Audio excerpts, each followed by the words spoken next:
Hi, I'm Paula with HowAccessible.com, the blog with tons of resources and guides to make your life more accessible. For this series on home accessibility, we're going to show you different ways to make your entrance safer and easier to navigate. The first thing we'll be tackling is adding a ramp to the main entrance. My current door threshold is too high for me to wheel through, even if I pop a wheelie. The ramp we're going to install will help me and my sister get in and out of the house independently and make it safer and easier too.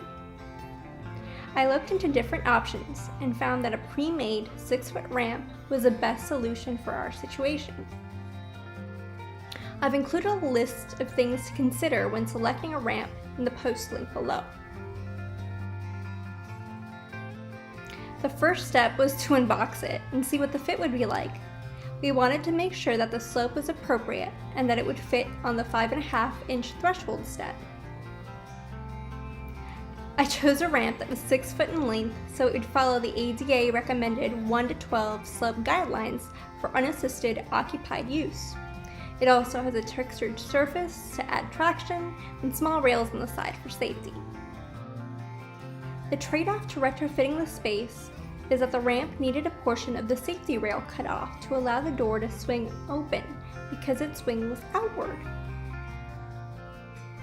In our case, we measured and marked where the door met the safety rail on its opening swing and used a straight edge to mark the cut.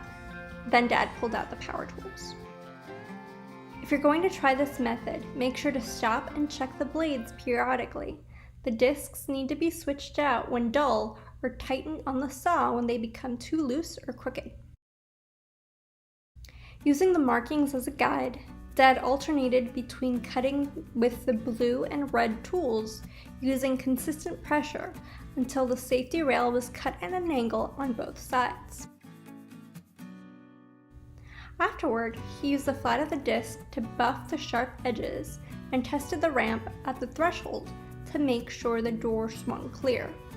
It took some time buffing and retesting, but after a while we were ready for the next step. We chose to forego the pins and attach the ramp to the step using metal screws instead. We used a drill to create pilot holes and secure the ramp to the step. This is how our retrofitted ramp turned out. I was so excited, I immediately took it for a test run.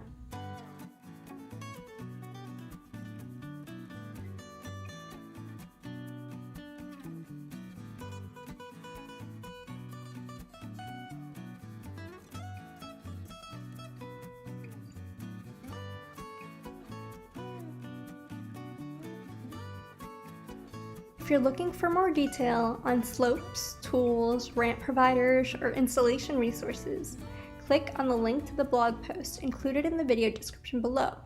And if you enjoyed watching part 1 of the Accessible Entrance series, make sure to click subscribe and click on that bell icon so that YouTube will let you know when we post part 2. I hope we helped give you ideas on how to make life a little bit more accessible. Thanks for watching. See you next time.